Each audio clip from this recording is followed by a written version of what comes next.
Hello friends, welcome to our psychology classes. आज हम लोग स्टार्ट करने जा रहे हैं एक नया chapter, approaches to personality assessment. पिछले चैप्टर में हमने ये पढ़ा था कि असेसमेंट और टेस्टिंग क्या होती है। इस चैप्टर में हम देखेंगे कौन कौन से अप्रोच होते हैं पर्सनैलिटी असेसमेंट के। तो पर्सनैलिटी असेस करने के डिफरेंट मेथड्स कौन कौन से होते हैं, उनका यूज कैसे किया जाता है, वो भी हम देखेंगे। लेकिन सबसे पहले अगर आपने चैनल सब्सक्राइब नहीं किया है तो जल्दी कर लीजिए ताकि आपको लेटेस्ट अपडेट्स मिलते रहें और हमें मोटिवेशन मिल सके कि हम आपके लिए और ऐसे वीडियोस बना सकें। ये चैप्टर जो है वो इग्नू के मास्टर्स इन साइकोलॉजी के फर्स्ट ईयर के सिलेबस से पढ़ा रहा हूँ। सब्जेक्ट का नाम है personality theories and assessment, subject code MPC 003। आज हम पढ़ने जा रहे हैं ब्लॉक 4 का यूनिट 2। चैप्टर का नाम है अप्रोचेस टू पर्सनैलिटी असेसमेंट। तो स्टार्ट करते हैं आज का चैप्टर। सबसे पहले आता है चैप्टर का इंट्रोडक्शन। तो पर्सनैलिटी को एसेस करने के लिए साइकोलॉजिस्ट अलग अलग टेक्निक्स यूज करते हैं।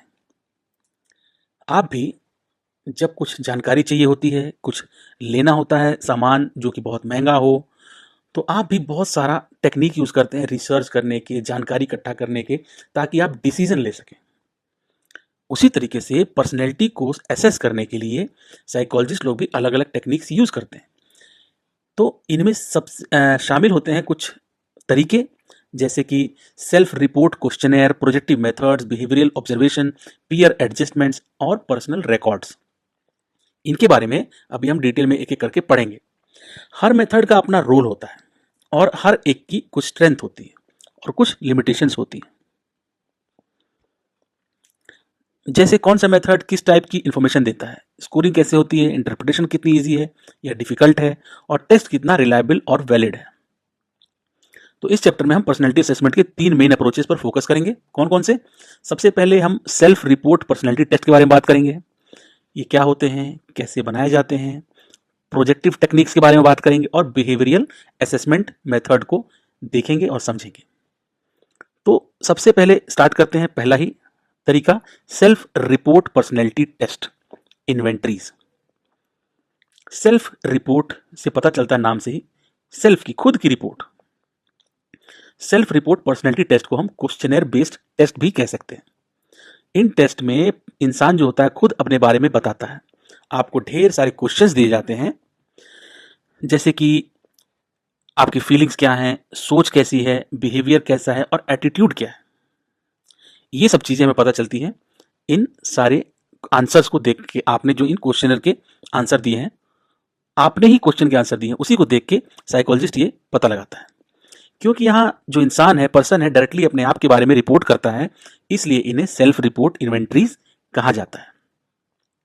अब सेल्फ रिपोर्ट इन्वेंट्री भी कई तरीके की हो सकती है।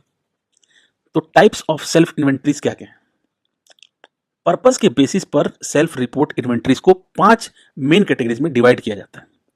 सबसे पहले होती है ट्रेट इन्वेंट्रीज। ये क्या होती है? ये टेस्ट किसी इंसान के स्पेसिफिक पर्सनैलिटी ट्रेट्स मेजर करती है। स्पेसिफिक पर्सनैलिटी ट्रेट, कोई एक पर्सनैलिटी ट्रेट को मेजर करती है ट्रेट इन्वेंट्रीज, जैसे कि सेल्फ कॉन्फिडेंस, डोमिनेंस, एक्स्ट्रावर्जन। तो बर्न्यूटर पर्सनैलिटी इन्वेंट्री, आइसनेक पर्सनैलिटी क्वेश्चनर, ये कुछ ऐसे तरीके होते हैं जिससे इनको पता लगाया जाता है। ट्रेट इन्वेंट्रीज के बाद आता है एडजस्टमेंट इन्वेंट्रीज। ये इन्वेंट्रीज ये देखते हैं कि कोई इंसान अपनी लाइफ के डिफरेंट एरियाज में कितना वेल एडजस्टेड है। एडजस्टमेंट इन्वेंट्रीज, नाम से ही पता चल रहा ना, जैसे खुद में, अपने घर में, उसका हेल्थ, उसका स्कूल। तो इसके लिए यूज होती है क्या? Bell's adjustment inventory. ठीक। उसके बाद आता है थर्ड, पैथोलॉजिकल इन्वेंट्रीज। पैथोलॉजिकल जो होता है, तो इन टेस्ट का यूज एबनॉर्मल या क्लिनिकल ट्रेट्स को एसेस करने के लिए होता है, जैसे कि एंग्जाइटी पता लगाना और डिप्रेशन या कोई सीवियर इमोशन प्रॉब्लम हो, तो ये सब पता लगाया जाता है पैथोलॉजिकल इन्वेंट्री से। इसमें यूज होते हैं कौन कौन से टेस्ट? MMPI यूज होता है, 16 पर्सनैलिटी फैक्टर यानी 16 PF क्वेश्चनर यूज होता है। उसके बाद आता है स्क्रीनिंग इन्वेंट्रीज। ये क्या होती है? ये इन्वेंट्रीज लोगों को ग्रुप्स में क्लासिफाई करने के लिए यूज होती है, जैसे नॉर्मल और साइकोसोमेटिक प्रॉब्लम्स वाले लोग होते हैं, तो अलग अलग ग्रुप में क्लासिफाई करती है लोगों को। इसके लिए यूज होता है कॉर्नेल इंडेक्स टेस्ट। पांचवा है attitude, interest and value inventories. ये टेस्ट किसी इंसान के एटीट्यूड, इंटरेस्ट और वैल्यूज को मेजर करती है, जैसे सोशल डिस्टेंस, करियर इंटरेस्ट या लाइफ वैल्यूज किसी इंसान की क्या है, ये सब मेजर करता है। इसके लिए कौन सा यूज करते हैं test? Bogardus social distance scale, strong vocational interest blank, Allport Vernon study of values. तो ये हैं टाइप्स ऑफ सेल्फ इन्वेंट्रीज और क्या क्या मेथड्स और तरीके उसमें यूज होते हैं। तो इंसान जो होता है सेल्फ रिपोर्ट इन्वेंट्री में खुद अपनी पर्सनैलिटी के बारे में बताता है। इसी वजह से ये टेस्ट इजी, पॉपुलर और वाइडली यूज्ड होते हैं, स्पेशली एजुकेशन डोमेन में, काउंसलिंग में और रिसर्च में। सेल्फ इन्वेंट्रीज जो होती हैं, सेल्फ रिपोर्ट इन्वेंट्रीज, इनके की फीचर्स क्या होते हैं? तो एक बेसिक प्रिंसिपल्स पर काम करते हैं ये। जो बिहेवियर हम देखते हैं वो अंदर के ट्रेट को रिफ्लेक्ट करता है। मतलब अगर कोई इंसान हर सिचुएशन में काम रहता है तो हम एज्यूम करते हैं कि उसके अंदर इमोशनल स्टेबिलिटी का ट्रेट है। ठीक है। इन टेस्ट में रिस्पॉन्सेज स्टैंडर्डाइज्ड होते हैं। इसका मतलब ये होता है कि हर इंसान को सेम टाइप के ऑप्शंस मिलते हैं, जैसे येस नो, एग्री डिसएग्री, या फिर रेटिंग स्केल जैसे 1 से लेकर 5 तक अपने आप को रेट करिए। इससे रिस्पॉन्सेज को कंपेयर करना ईजी हो जाता है। सेल्फ रिपोर्ट टेस्ट में ऑब्जेक्टिविटी मेंटेन की जाती है क्योंकि आंसर्स फिक्स्ड ऑप्शंस में होते हैं और स्कोरिंग का मेथड भी पहले से डिसाइड होता है। इसी वजह से एग्जामिनर का पर्सनल बायस रिजल्ट को ज़्यादा इफेक्ट नहीं करता इसमें। तो ऑब्जेक्टिविटी मेंटेन की जाती है इसमें। ये टेस्ट एडमिनिस्टर करना और स्कोर करना दोनों इजी होते हैं, इसीलिए ये पर्सनैलिटी असेसमेंट के सबसे ज़्यादा वाइडली यूज्ड टूल हैं। स्कूल्स, कॉलेजेस, काउंसलिंग सेंटर्स और रिसर्च में सबसे ज़्यादा यूज होने वाले टूल हैं। सेल्फ रिपोर्ट इन्वेंट्रीज एक साथ मल्टीपल पर्सनैलिटी डायमेंशंस एसेस कर सकती हैं, जैसे ट्रेड्स, मोटिव्स, एटीट्यूड्स, इंटरेस्ट और वैल्यूज। ये सब काम सिस्टमेटिक और ऑब्जेक्टिव तरीके से किया जाता है। ठीक। अब बात करते हैं सिंगल ट्रेट टेस्ट के बारे में। सिंगल ट्रेट टेस्ट का मतलब होता है ऐसे टेस्ट जो पर्सनैलिटी के सिर्फ एक स्पेसिफिक एस्पेक्ट को मेजर करते हैं। ये हमने अभी भी थोड़ी देर पहले डिस्कस किया था ना। जैसे कोई टेस्ट सिर्फ ये देखता है कि इंसान कंट्रोल को कैसे परसीव करता है, या सिर्फ ये कि वो रिस्क लेना कितना पसंद करता है।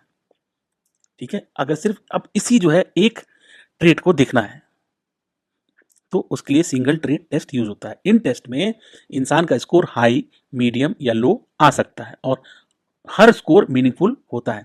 मतलब अगर किसी का स्कोर हाई है तो वो उस ट्रेट में ज़्यादा स्ट्रांग माना जाता है, अगर लो है तो कम माना जाता है।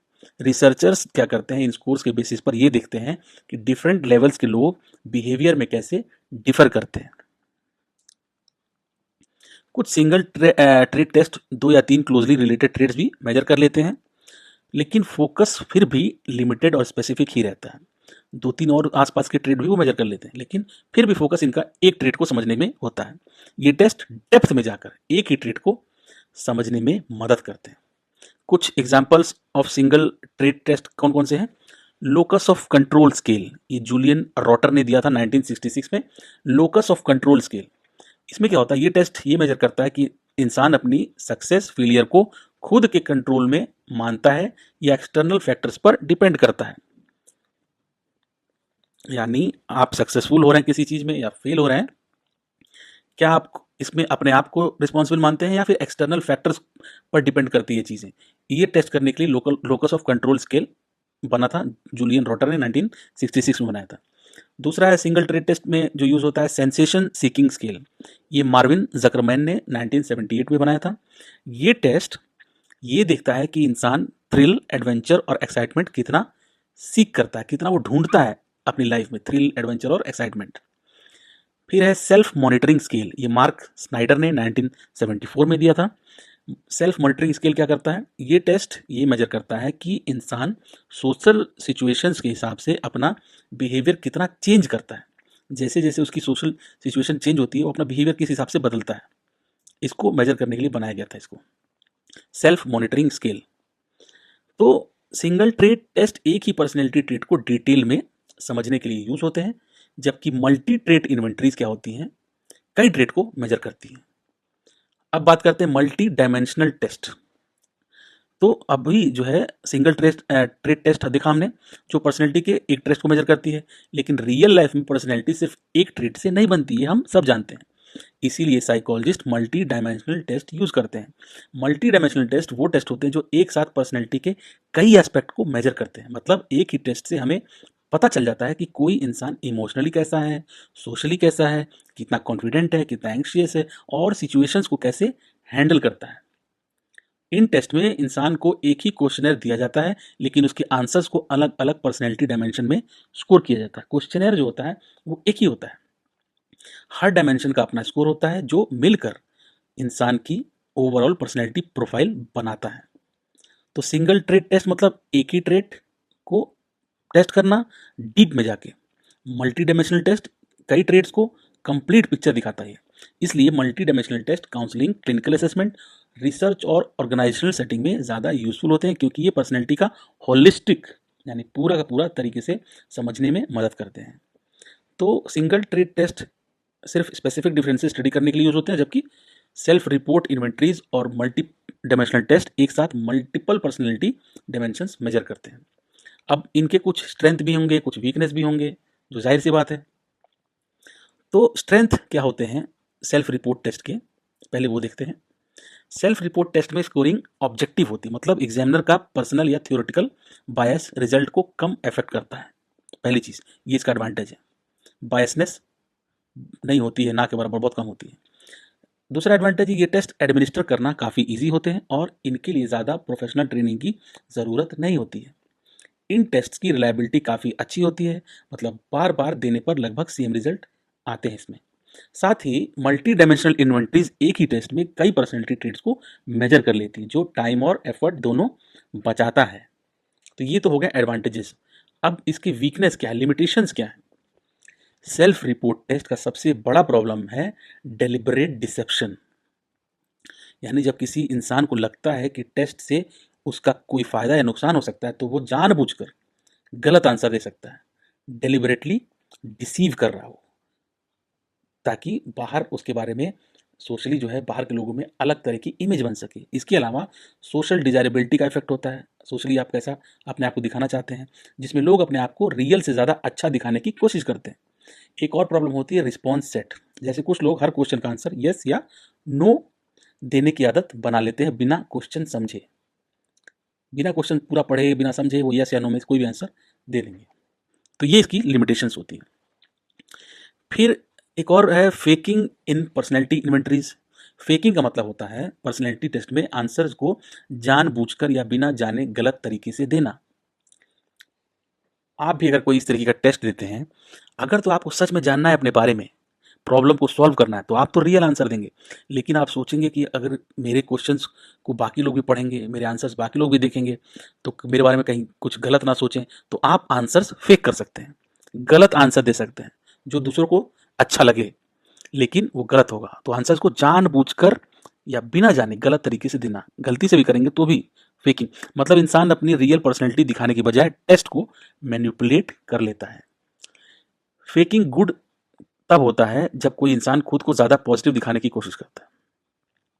तो फेकिंग में भी गुड और फेकिंग बैड भी है। तो फेकिंग गुड मतलब जब आप जो हैं उससे ज़्यादा अच्छा पॉजिटिव दिखाने की कोशिश करते हैं।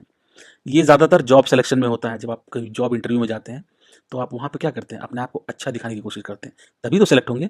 तो उसको फेकिंग गुड इसलिए कहा गया है।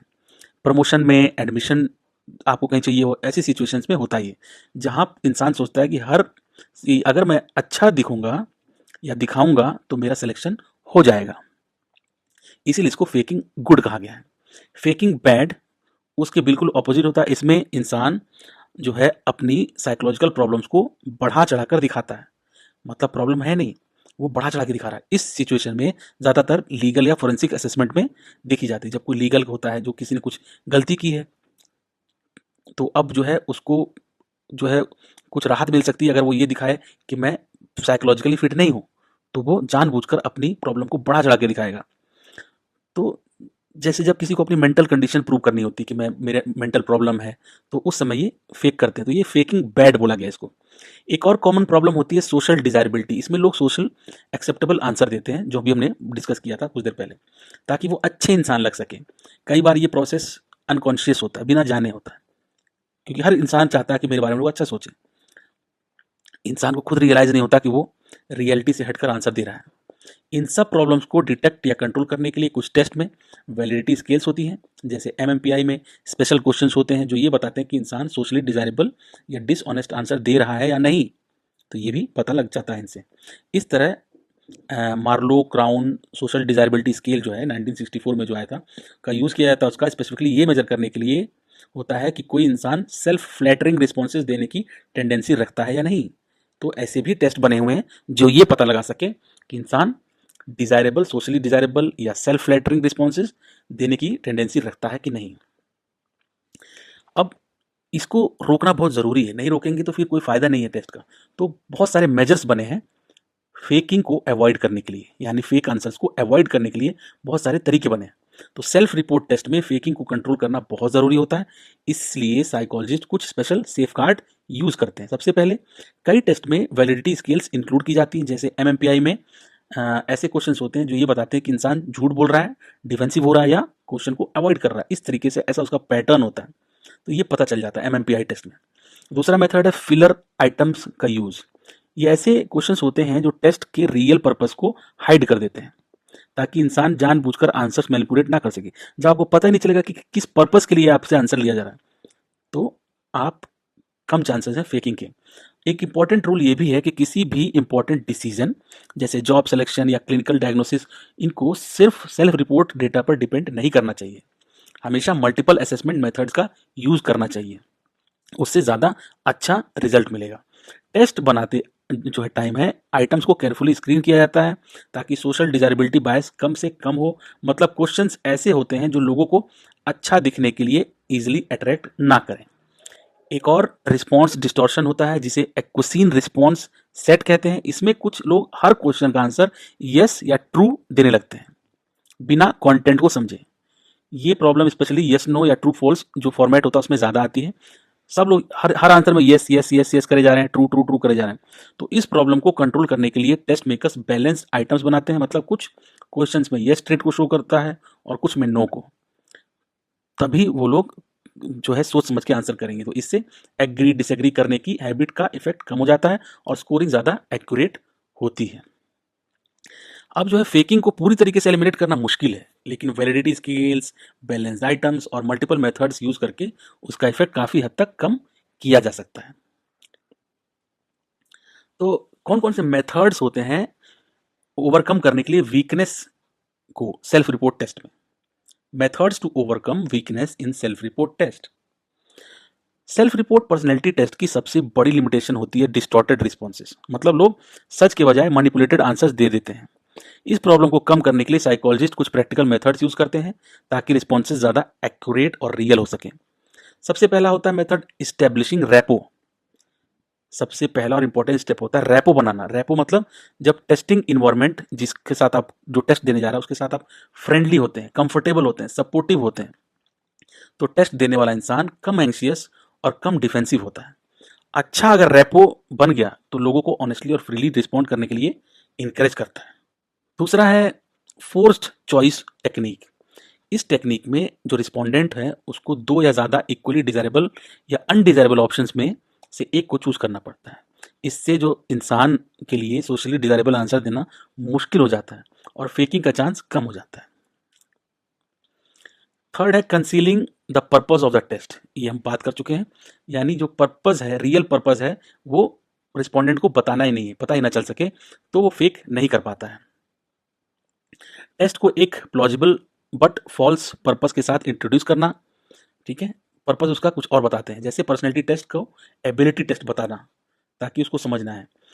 फिक्शियस आइटम्स को रियल आइटम्स के साथ इंक्लूड करना। अगर कोई इंसान बहुत ज़्यादा फिक्शियस आइटम्स इंडोर्स करता है तो इसका मतलब हो सकता है कि वो एग्जेजरेशन या डिसऑनेस्टी दिखा रहा है।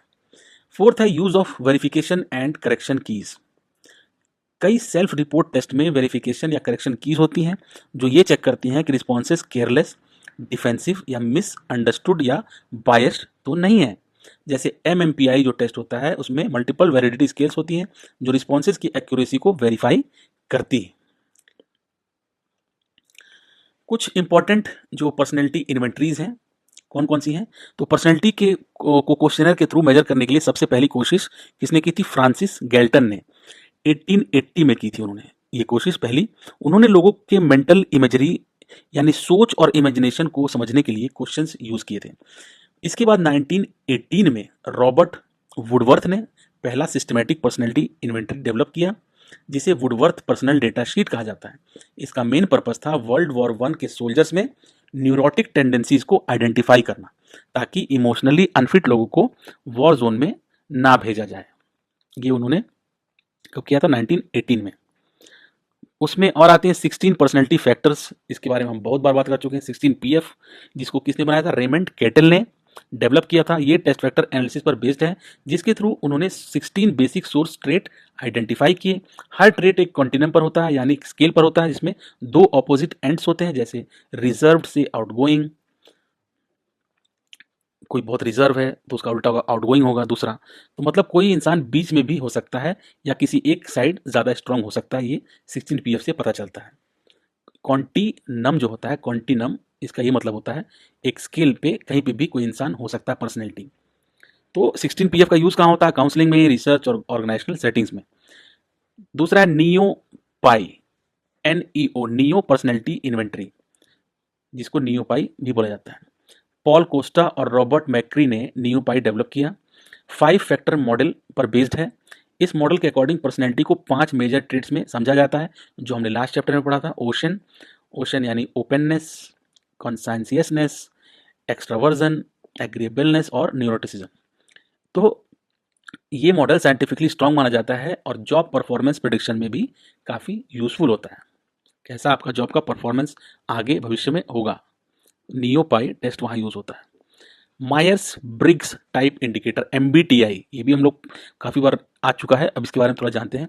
MBTI जो है का बेस कार्ल जंग के आइडिया पर है। ये टेस्ट पर्सनैलिटी को 4 डायमेंशन के थ्रू एसेस करता है। Sensing, intuition, thinking, feeling, introversion, extraversion, perceiving और जजिंग, ये 4 जो है डायमेंशन के थ्रू एसेस करता है। इन 4 डायमेंशन के कॉम्बिनेशन से पर्सनैलिटी टाइप्स बनते हैं, जैसे ISTJ, ISFP। तो इसके जो पहले पहले जो अल्फ़ाबेट है उनको लेके पर्सनैलिटी बनाई जाती है।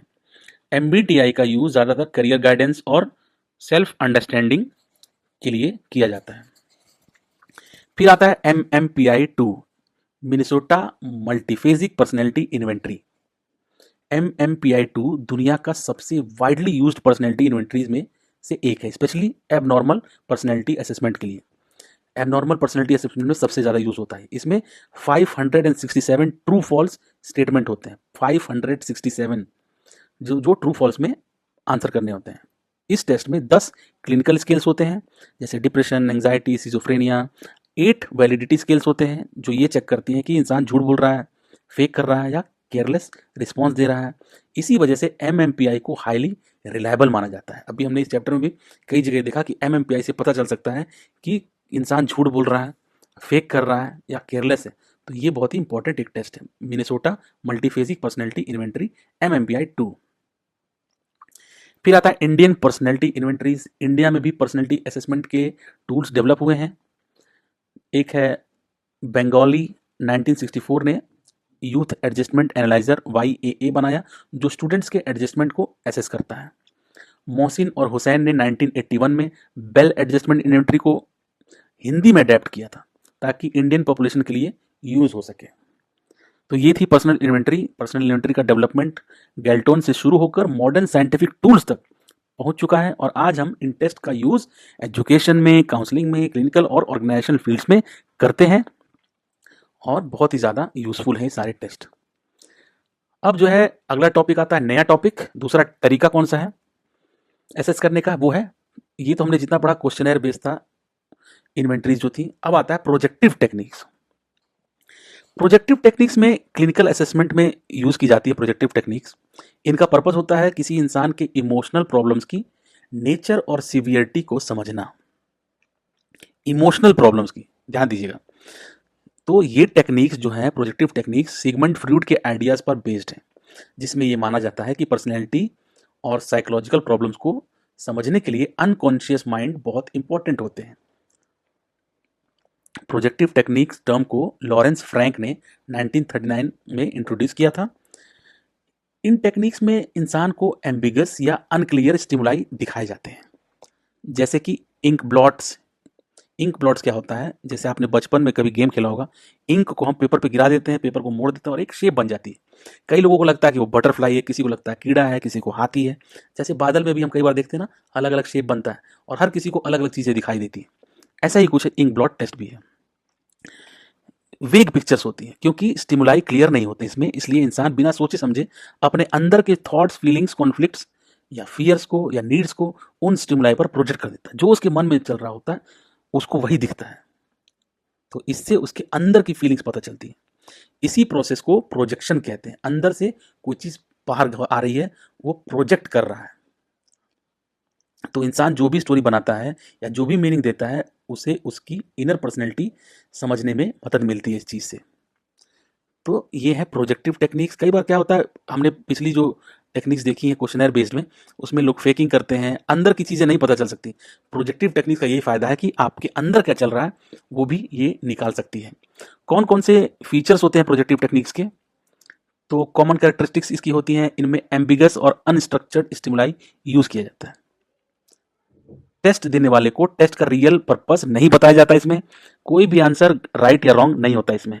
स्कोरिंग और इंटरप्रिटेशन सब्जेक्टिव होती है, जो एग्जामिनर के क्लिनिकल जजमेंट और एक्सपीरियंस पर डिपेंड करती है। यानी जो एग्जामिनर है उसकी जो एक्सपीरियंस है, उसका जो क्लिनिकल जजमेंट है, उस पर डिपेंड करती है सारी स्कोरिंग और इंटरप्रिटेशन। कौन कौन से क्लासिफिकेशंस हैं प्रोजेक्टिव टेक्निक्स के? तो गार्डनर लिंडजे 1959 के अकॉर्डिंग, गार्डनर लिंडजे ने प्रोजेक्टिव टेक्निक को रिस्पॉन्सेज जो के नेचर के बेसिस पर 5 मेन कैटेगरीज में डिवाइड किया था। गार्डनर लिंडजे ने प्रोजेक्टिव टेक्निक्स को जो रिस्पॉन्सेज होते हैं उनके नेचर 5 मेन कैटेगरीज में डिवाइड किया। कौन कौन सी प्रोजेक्टिव टेक्निक्स बताया उन्होंने? सबसे पहले बताया एसोसिएशन टेक्निक्स। एसोसिएशन टेक्निक नाम से ही पता चल रहा है, एसोसिएशन मतलब एक दूसरे से एसोसिएट होना, जुड़ाव। तो इस टाइप में इंसान को स्टिमुलस दिखाया या सुनाया जाता है और उससे जो पहला थॉट या आइडिया दिमाग में आए वो बताना होता है। यहाँ रिएक्शन स्पॉन्टेनियस और इमीडिएट होता है। जैसे कोई चीज़ आपको दिखाया गया और उसको देखते ही पहली चीज़ क्या आपके दिमाग में आई वो आपको बताना होता है। तो इसमें जो है रोसार्च का इंक ब्लॉट टेस्ट यूज होता है, वर्ड एसोसिएशन टेस्ट यूज होता है। तो कोई वर्ड दे दिया गया, आपको उसके वर्ड सुनते ही पहली चीज़ दिमाग में क्या आई ये बताना होता है। या इंक ब्लॉट में क्या होता है, इंक ब्लॉट इंक से बना हुआ कोई पिक्चर है, उसको देख के आपके दिमाग में क्या क्या बनता है, क्या इमेज बनती है। तो आइडिया ये होता है कि जो एसोसिएशन पर्सन देता है वो उसके अनकॉन्शियस थॉट्स और कॉन्फ्लिक्ट्स को रिफ्लेक्ट करते हैं। हो सकती अनकॉन्शियस थॉट्स का मतलब ही यही है कि जो इंसान टेस्ट दे रहा उसको भी नहीं पता वो चीज़ें कहाँ से निकल के आ रही है, उसके अनकॉन्शियस में बहुत सबसे निचले तल पे दबी रहती हैं ऐसे थॉट्स और कॉन्फ्लिक्ट्स।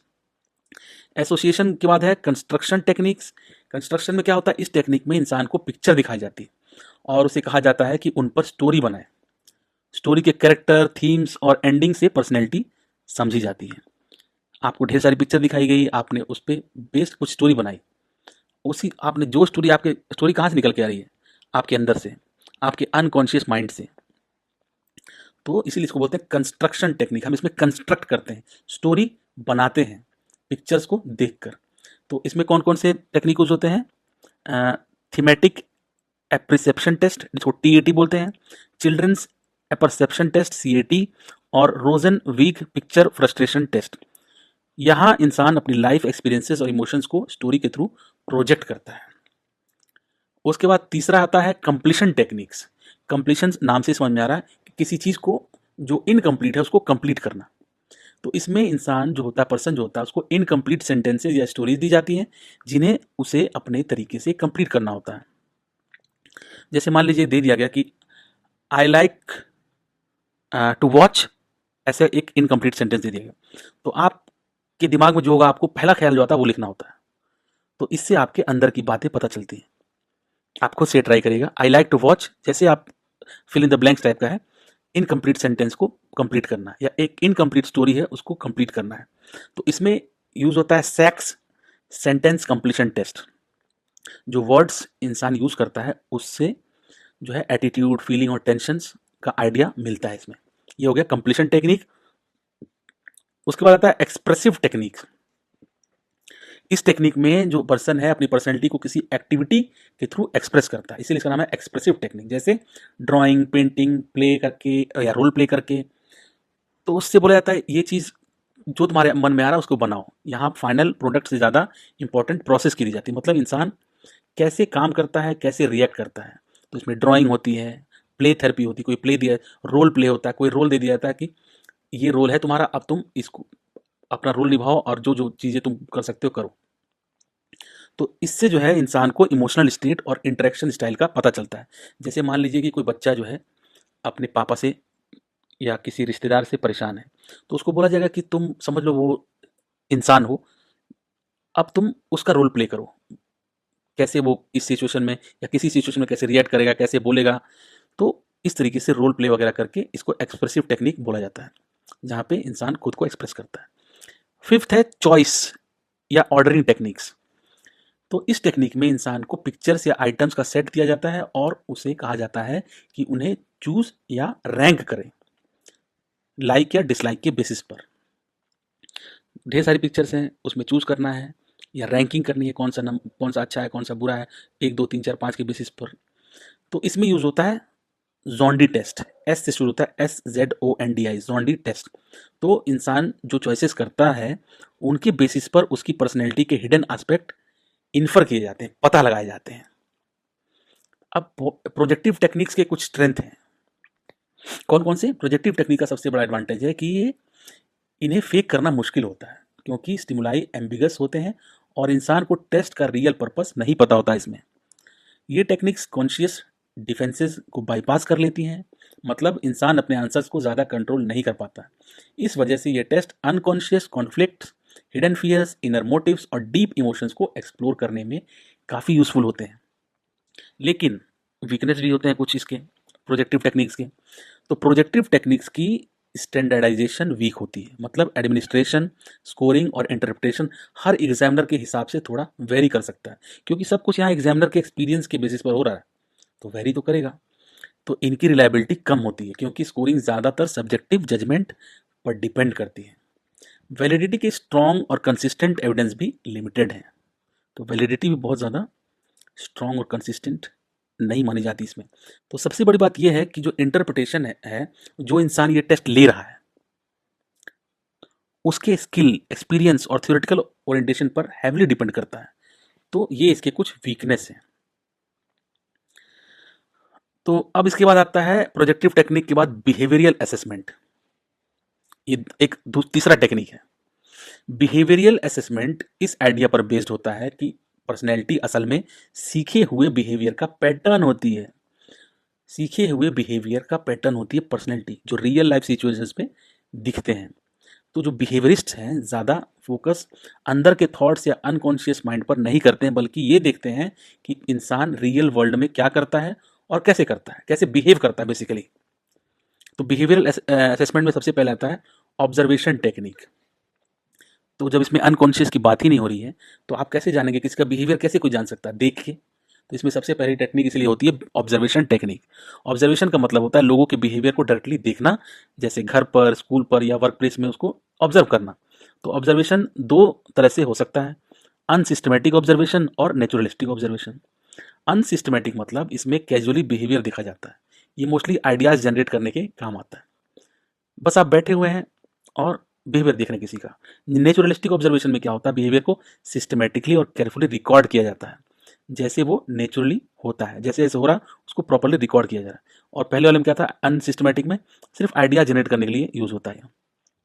इस मेथड का यूज कई बिहेवियर को स्टडी करने में होता है, जैसे बच्चों का प्ले बिहेवियर, कैसे वो खेलते हैं, एडोलेसेंट्स का anti social behaviour, eating pattern, leadership style, ये सब देखने के लिए यूज होता है।